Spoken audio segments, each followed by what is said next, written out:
Hello, everybody. Welcome to 2023 XFL Championship Media Day. We're going to start off today with the DC Defenders.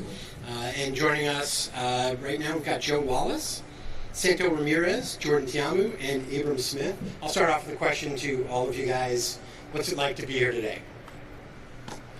Who want to pop it up? I'll pop it up. To be honest, man, it's a blessing, to be able to play for a championship in any league. That's the goal. Winners win, and that's what people remember the most. Not individual accolades, nothing like that, but who's going to be on that championship banner within that year. So, it's a blessing to be able to play this game and be able to play for that ring, man. Yeah, I think team-wise, it's more of like it's something that we all been looking forward to since camp and something we put our minds on. And then to be here, I know we're all excited. We're ready to get out there and play in front of y'all. Yeah, to piggyback what they said, we're excited. We're blessed to be here. We've trained and worked hard this whole year for this moment, the championship, and it's finally here. And I can't wait to strap up with the boys and go out there and have fun. Yeah, definitely. Just to piggyback on all these guys, man, we put in some hard work, man. And to me, man, it's not a surprise that we're here, man. Just the work ethic that we had, the discipline from this team in just a short moment, and it's not a surprise at all. So we're ready to showcase our talent, Saturday and get this win and take it back home. Great. We'll take some questions. We've got a microphone here. If you can raise your hands when you're ready for a question, our gentleman will bring it over to you. The front row. Oh. Thank you. I will start off with Joe. Now that you're here in Texas and this is your home state, what does it feel for you to be here playing in this huge game? Man, it's an ultimate blessing, man. So I started off my college career at Texas Tech, and it's crazy. I played against Tamu, man. We was in Houston playing kind of sort of similar stadium, but NRG Stadium, and that was a blessing. So this is my first pro championship or first pro really big stage game. So it's a blessing, man. I just can't thank The Rock and all the partners with the XFL and everybody that had a hand in what goes on and what got us here to this point, man. It's just ultimate dream come true for me to be able to be on the stage, talk to you guys, man. So as a Texas kid, it's a very humbling experience, man, and I'm ready to finish it up, though. It's not done, so I'm ready to finish, man. What is the highest moment so far in this journey to the championship game? Highest moment of the journey.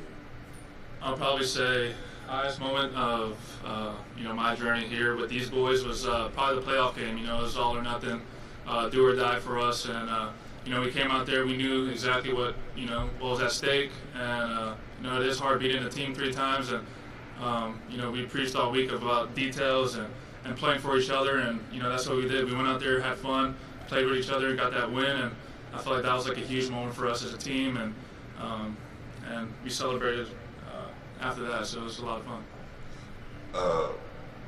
To be honest, I feel like it was the victory after the Orlando loss. Just because that showed me right there that from that point we went through everything we need to go through for the season to be complete.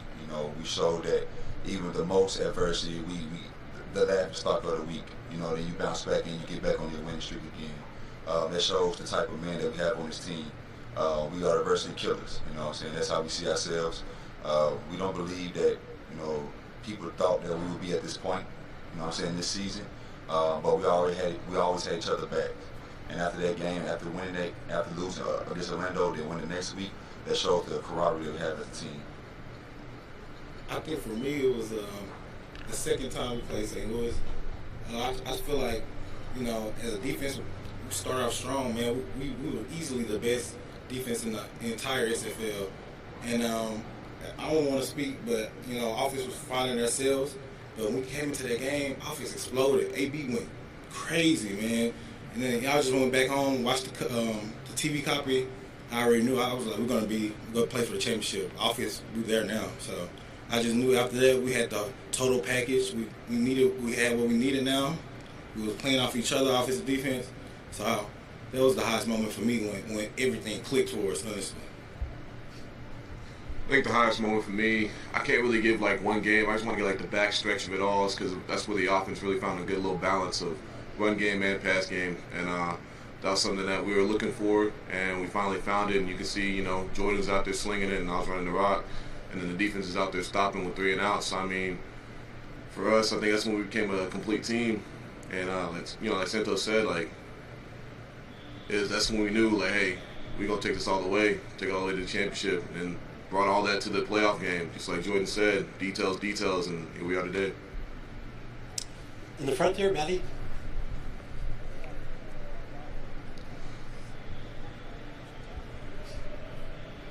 This question for Jordan. This moment has really come full circle for you since XFL 2.0. A lot of people don't know these Arlington Renegades were basically the St. Louis Battlehawks of 2020. Yeah. Coach Hayes, Jay and Jonathan, Coach Long, and several teammates that you played with back in 2020. Yeah. What's it like to look across the sideline and know that you're now playing a championship game against a lot of the same guys that you played with in 2020? Yeah, it's funny you said that. You know, all of them were my past coaches, past teammates, and love every single one of them. Always, you know, had the most high respect towards them, and you know, they're coaching things up and doing things, and I'm just excited to play against them and see all those guys on the field again, and I feel like I know them, you know, at a personal level. So just a slight advantage that I have towards that. So I'm just excited to go out there, see Coach Hayes and Coach Long and all those guys do their thing too. Front there. When you think back to your experience with XFL 2.0 in 2020, how did that shape your expectations for this go-around with the XFL, and then being with the DC Defenders, how has that stacked up to your expectations? Yeah, I mean, 2020 was a lot of fun with the St. Louis team. You know, we were all in our different cities, and the St. Louis crowd, you know, brought that energy and juice in 2020. And when that shut down, I wanted to get back into it. I knew this league was the league I wanted to get back into. And whenever this opportunity arrived, I was, excited and didn't know what team I was going to go to. And funny, in 2020, DC was the last team I played, and I actually lost to them. And now I'm here with the DC team. So, life comes in full circle, and I'm so happy, so blessed to be a part of this team, around these teammates, coaches. Had a blast in DC with the fans. I mean, everyone was amazing there, and it's just been a great journey so far. We'll take one more question.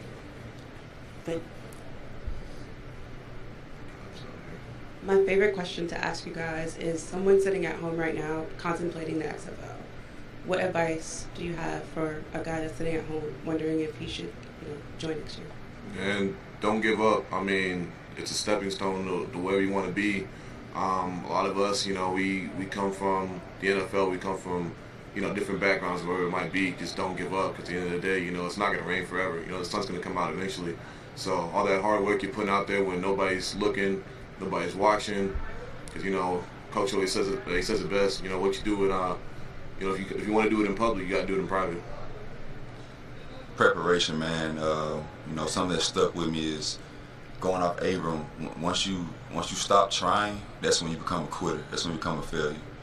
So no matter what, if that's your dream to play in the XFL or get to the NFL, just continue to put that work in, because you'll never know when your number's going to get called, and you always have to be ready, always.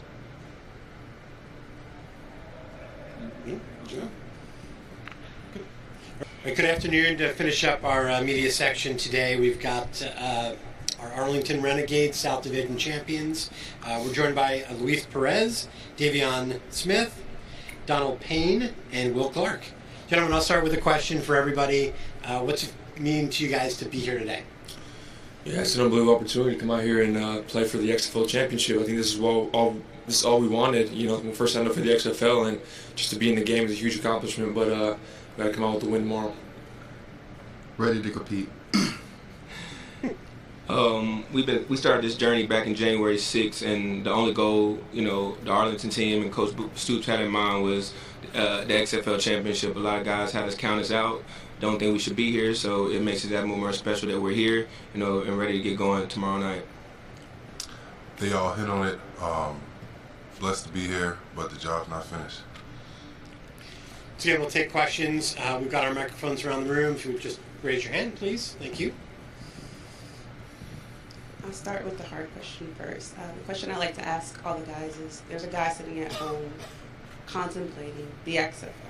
What advice do you give to the guys at home for next year that thinking about joining the XFL? Me personally, chase your dreams until you can't chase them anymore, because you never know when it will be your last time touching the field. So if you want to go out there and play, go do it, but make sure you give it your all. Don't come in and play around. This is not a game.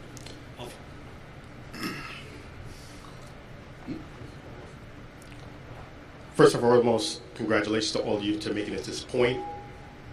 I must ask a question for all of you to answer.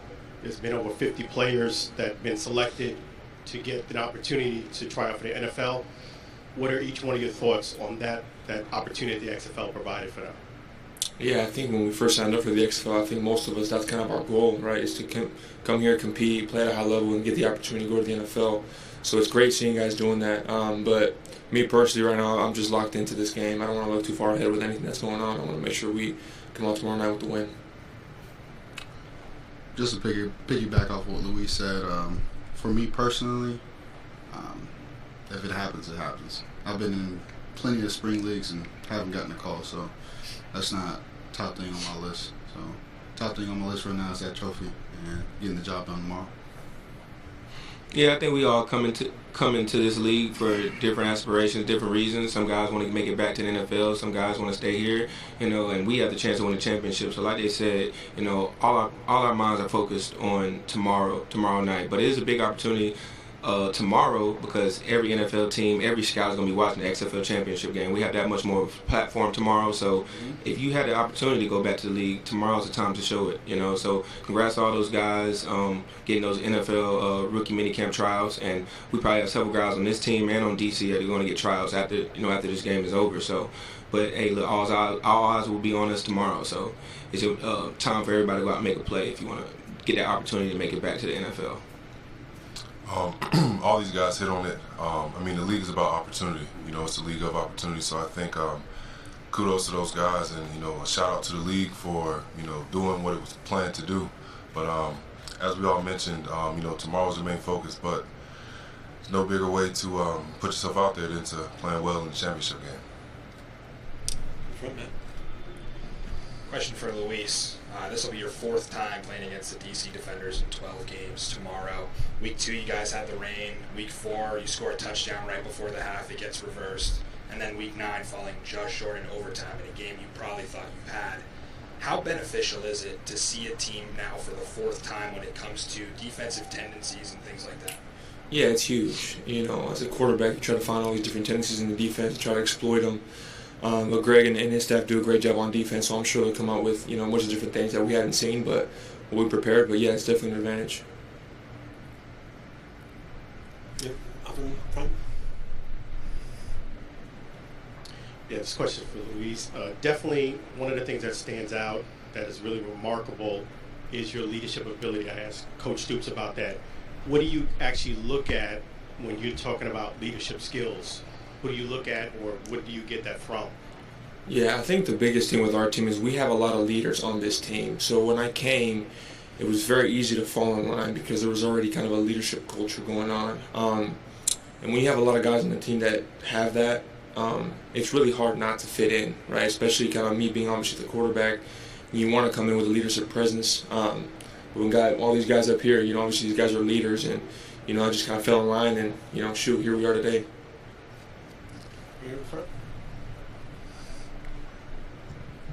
I asked the guys earlier about what was their highest point of the season. So what I want to ask you is if you want to share a moment, your lowest or highest moment of the season.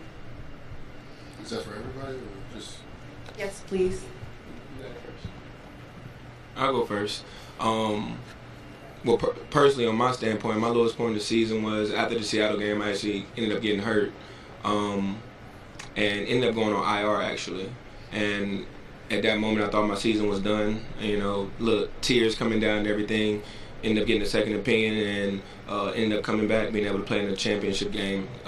They actually had to move some papers and needles in order to get me to play 2 weeks ago in Houston. But my season's about to be over, and now I'm here in front of you guys about to play in the XFL Championship Game. So it's been a true blessing, and I consider myself one of the leaders on the defense, and being back out there with my guys, it was that much more special. And we were able to, Houston had beat us the previous week. I was out there on the sideline in jeans and a T-shirt. I seen what type of motor they had, and getting back out there that following week and be able to knock them off, that was truly special. And now I get a chance to do it on the big stage. So I would say personally that's my lowest moment, and now it's my highest moment right now. So. Luis?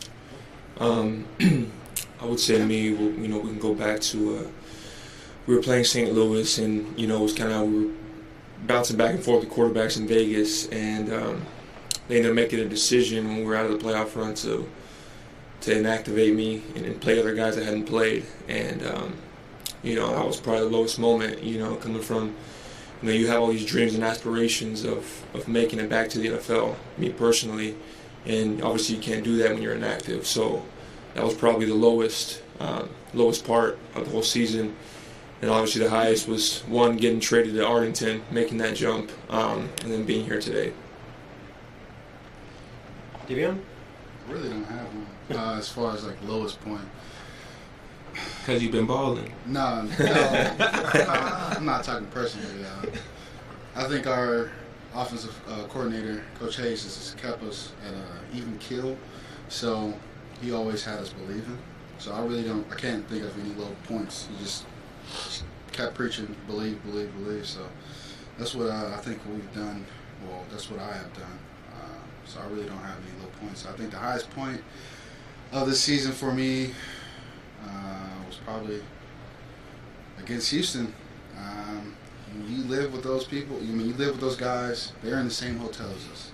You see them every single day. So it was it felt pretty good to kick them out the hotel. So. And I guess that was my highest point. Will? I don't have a lowest point, really. Kind of like what Davion said, it's been kind of even kill. With football, it's just, you're going to have your highs and your lows, and not to sound too, political, but I haven't really had a lowest point. Highest point, I would say, thus far, before our high points tomorrow, would be winning last week's game, for sure. Okay, one more question. Question for our two linebackers. What have your coaches said that they need to see from this defense tomorrow in order for this team to be successful? Well, we know DC is the best rushing team in the league, so at the end of the day, we got to stop the run. They got two dual threat quarterbacks, got an all XFL running back. So at the end of the day, stop the run and then make them throw the ball. And we have, if not the best safety, best cornerbacks in the league, personally, in my opinion, who definitely should have made all XFL. So we have a good back end. So our job is to stop the run and make them throw the ball, make them beat us that way. And I think we even have prior, game film from them in week 9 of things we can improve on.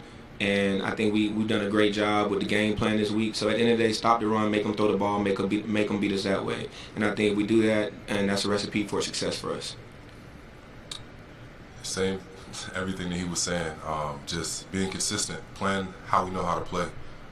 There's been times during this season where, we played lights out, and there's been times where we let, some things go that shouldn't have went. But consistency and playing with the swagger that we know that we have, that's the biggest thing I think will help us out. All right, everybody, thank you again for being with us. Right now we're joined by North Division head coach, North Division champion head coach, DC Defenders Reggie Barlow, South Division head coach, Arlington Renegades Bob Stoops. Gentlemen, I'll start us off and then we'll take some questions. What's it like to be here today? What are your feelings going into this? Yeah, it's awesome. Obviously, you're happy for your staff and your players. They've worked so hard to have an opportunity to be on this platform. So really happy for them, happy for our fans that's been cheering and doing all that for us, and really happy for the league. The league has done a good job of getting everything that we need to support these players, and it's been fun to do that, and now we're here. So looking forward to a great contest tomorrow.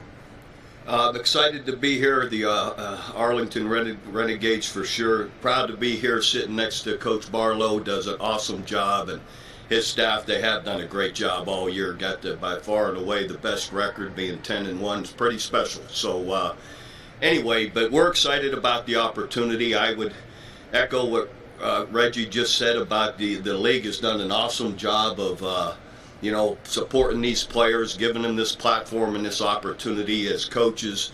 I appreciate the hard work of our assistant coaches and players, and excited for this opportunity. So I think the league has really been great to everybody, and we're excited to be, here representing the South in this championship game. Take some questions. Just wait for the microphone again. We'll start up front with Matt. This one's for Coach Stoops. There was a great moment after the South Division Championship where you're shaking hands with Wade Phillips and you say, "I don't know how that happened." How much has this team shocked you? I was just kidding. I know.